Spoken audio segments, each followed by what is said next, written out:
Assalamualaikum warahmatullahi wabarakatuh. Alhamdulillahi rabbil alamin. Wassalatu wassalam ala asyrafil anbiya wal mursalin sayyidina wa nabiyyina Muhammad wa ta'ala.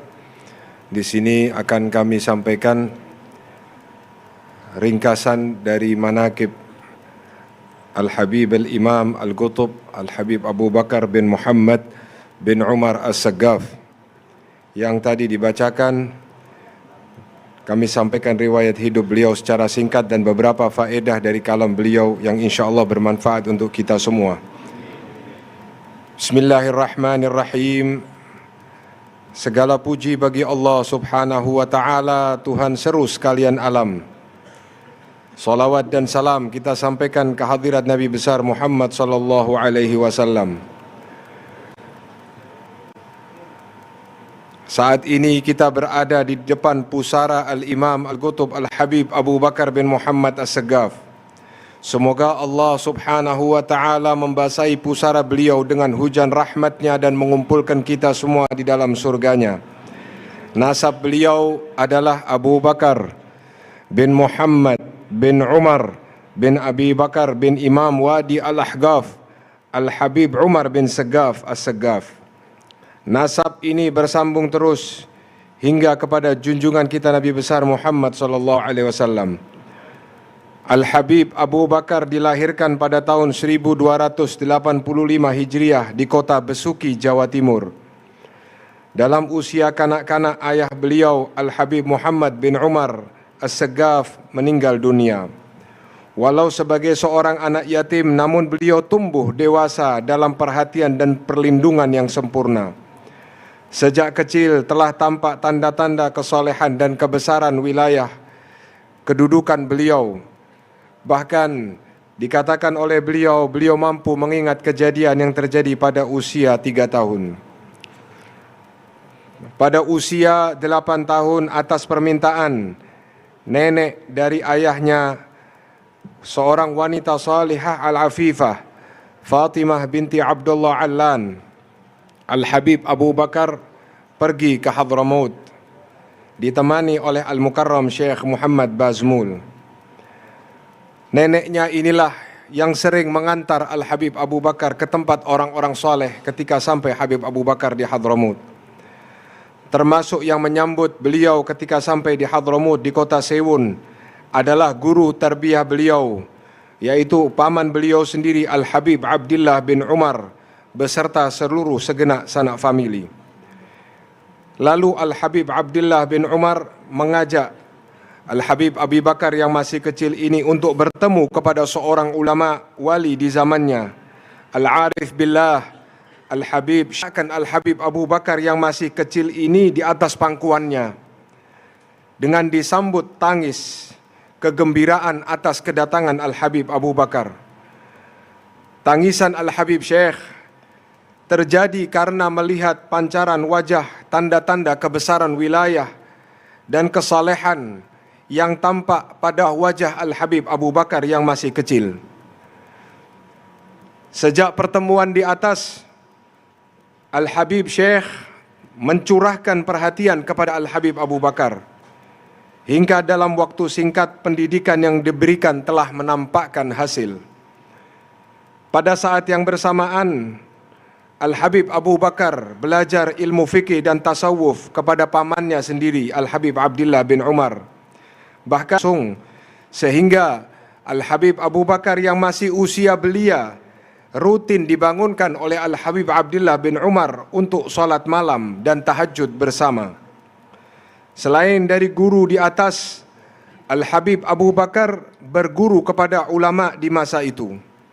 Salah satu guru terbesar beliau yang sekaligus sebagai Syekhun Nazar, Al-Imam Al-Arif Billah Al-Qutbil Wujud Sayyidi Al-Habib Ali bin Muhammad Al-Habashi.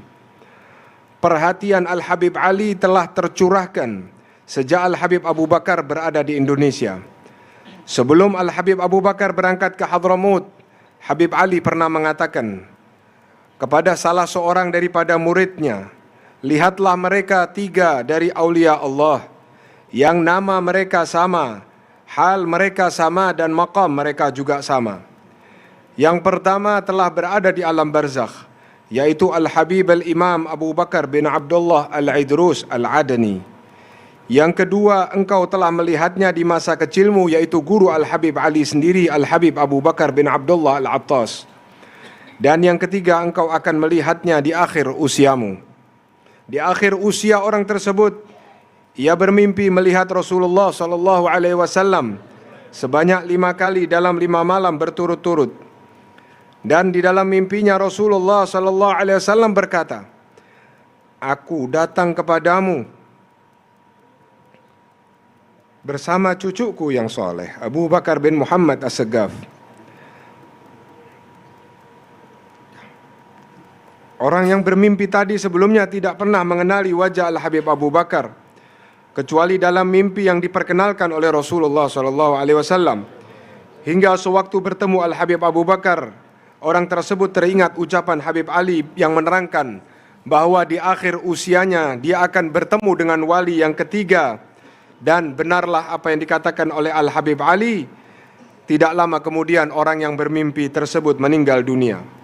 Al-Habib Abu Bakar mendapat perhatian khusus dari Al-Habib Ali, sampai-sampai beliau meminangkan sendiri dan mengawinkan Al-Habib Abu Bakar di kota Sewun. Dan saat kemampuan pada diri Al-Habib Abu Bakar telah sampai dan mencukupi, Al-Habib Ali memerintahkan Al-Habib Abu Bakar untuk berdakwah dan menyebarkan ilmu di negeri Al-Hazm. Beliau juga berguru kepada ulama-ulama lain, dan sebagai syekh tarbiyah adalah paman beliau sendiri, yaitu Al-Habib Abdullah bin Umar. Dalam bersuluk beliau berguru kepada Al-Habib Muhammad bin Idrus Al-Habsyi, dan sebagai Syekhul Fatah adalah Al-Habib Abdul Qadir bin Ahmad bin Qutban. Dan Habib Abdul Qadir inilah yang menyampaikan kabar gembira kepada Al-Habib Abu Bakar, engkau adalah pewaris hal kakekmu Al-Habib Umar bin Saggaf. Selain kepada para ulama dan aulia, Al-Habib Abu Bakar juga berguru dan mendapatkan ijazah serta ilbas dari para ulama lain, di antaranya Al-Habib Muhammad bin Ali Al-Saggaf, Al-Habib Idrus bin Umar Al-Habsyi, Al-Habib Ahmad bin Hasan Al-Attas, Al-Habib Abdurrahman Al-Masyhur, dan lain sebagainya. Pada 1302 Hijriah, dalam usia sekitar 17 tahun, Al-Habib Abu Bakar kembali ke Indonesia dan tinggal di kota Besuki. 3 tahun kemudian, beliau pindah ke kota Gresik. Saat itu beliau masih terus melanjutkan mencari ilmu dan ijazah dari para aulia, di antaranya kepada Al-Habib Abdullah bin Muhsin Al-Attas, kepada Al-Habib Abi Bakar bin Umar bin Yahya, kepada Al-Habib Ahmad bin Muhsin Al-Haddar, kepada Al-Habib Abdullah bin Ali Al-Haddad, dan kepada Al-Habib Muhammad bin Ahmad Al-Muhdar. Pada suatu hari Jumat 1305 Hijriah, saat khatib sedang di atas mimbar, Al-Habib Abu Bakar mendapatkan izin Rabbani dan lintasan hati rohani untuk mengasingkan diri, dan mulailah Al-Habib Abu Bakar saat itu juga pulang dari Masjid Jami' untuk memulai uzlah untuk berkhidmat kepada Allah Subhanahu wa taala. Pada awal mula khalwatnya, Al-Habib Abu Bakar masuk ke dalam kamar dan tidak pernah keluar. Istri beliau Al-Hubabah Syifa binti Abdul Qadir mulai mengkhawatirkan keadaan beliau. Beliau khawatir Al-Habib Abu Bakar terkena gangguan sihir atau jin. Tapi Al-Hubabah Syifa mendatangi banyak tabib, tapi tidak ada yang mampu mengetahui penyebabnya. Setelah beberapa lama, Al-Habib Abdul Qadir bin Ahmad bin Qutban, guru beliau, datang mengunjungi rumah Al-Habib Abu Bakar. Hubabah Syifa menyambutnya dan mengabarkan mengenai keadaan Habib Abu Bakar serta kekhawatirannya. Habib Abdul Qadir menerangkan kepada Hubabah Syifa, sesungguhnya engkau tidak perlu khawatir karena syaitan pun tidak mampu mendekatinya. Saat Habib Abdul Qadir mendekati kamar uzlah, pintu itu terbuka. Habib Abdul Qadir masuk dan bertemu dengan Al-Habib Abu Bakar. Habib Abdul Qadir mengatakan kepada Habib Abu Bakar, "Ya Abu Bakar, engkau sekarang ini telah berada di maqam kakekmu Al-Habib Umar bin Saggaf. Tapi janganlah engkau merasa puas, teruslah cari maqam yang lebih tinggi dan lebih tinggi lagi." 15 tahun Al-Habib Abu Bakar bin Muhammad As-Saggaf menjalani khalwatnya berkhidmat kepada Allah. Saat Allah memberinya izin keluar, datang guru beliau Al-Habib Muhammad bin Idrus yang memberinya isyarah untuk keluar. Kami memohon dan bertawajuh kepada Allah selama 3 hari 3 malam secara khusus untuk mengeluarkan Abu Bakar bin Muhammad As-Saggaf dari khalwatnya. Lalu Al-Habib Muhammad menggandeng tangan beliau dan mengajaknya keluar dari tempat khalwat. Kemudian bersama-sama menziarahi seorang wali yang termasyhur yang saat ini kita juga berada di hadapannya, Al-Habib Alwi bin Muhammad Hashim Segaf. Setelah melakukan ziarah, Al-Habib Abu Bakar diajak ke kota Surabaya dan di hadapan para hadirin yang ada di majlis sambil menunjuk kepada Al-Habib Abu Bakar, Al-Habib Muhammad bin Idrus mengatakan, "Ini adalah gudang dari semua gudang Al-Bani Alawi.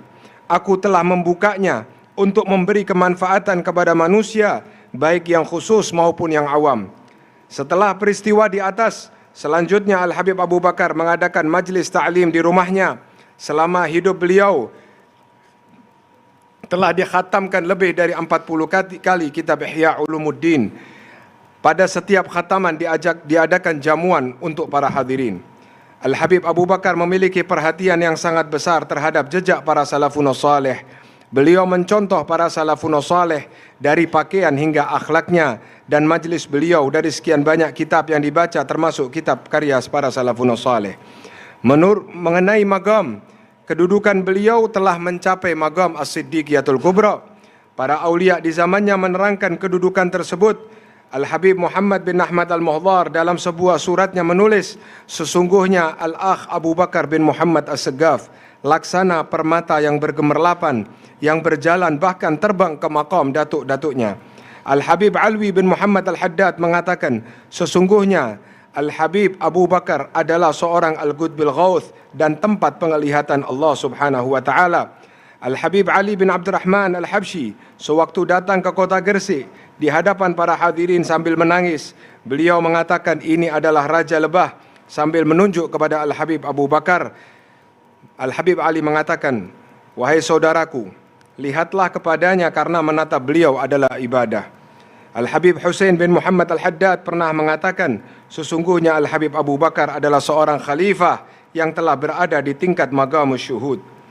Al-Habib Abu Bakar sendiri pernah berkata, telah datang kepadaku Rasulullah sallallahu alaihi wasallam dan aku dalam keadaan terjaga. Aku mencium Rasulullah dan Rasulullah menciumku. Para arifin berkata bahwa maqam dapat bertemu dengan Rasulullah dalam keadaan tidak tidur merupakan maqam mengungguli maqam-maqam yang lain. Kesemuanya ini merupakan hasil dari meneladani sunnah-sunnah Rasulullah dan kesempurnaan istiqamah yang merupakan puncak karamah. Di akhir usianya seringkali beliau mengatakan, aku gembira untuk berjumpa dengan Allah. Al-Habib Abu Bakar meninggal dalam keadaan ridha dan diridhai pada malam Senin tanggal 17 Dzulhijjah 1376 Hijriah dalam usia 91 tahun. Hadirin yang dimuliakan oleh Allah Subhanahu wa taala, demikian sedikit manakib yang bisa kita dengar, yang biasa kita dengar setiap tahun tentang sosok manusia yang kita kagumi dan berbondong-bondong dari kita datang di hadapan beliau karena keterikatan batin yang mungkin tidak pernah bertemu atau kenal sebelumnya dengan Al-Habib Abu Bakar. Mungkin hanya sebagian dari kita yang pernah melihat beliau di masa hidupnya. Tetapi pertanyaan, mengapa kita yang berjumlah banyak ini datang kepada beliau pada acara haul ini? Tentu tidak lain dan tidak bukan karena Allah menarik hati kita untuk tertambat dengan beliau. Beliau Habib Abu Bakar adalah manusia yang memiliki semangat di dalam berjuang untuk selalu dekat dengan Allah dan Rasulnya, sehingga pangkat kewalian sebagai kekasih Allah menjadikan manusia berbondong-bondong kepada beliau. Hadirin,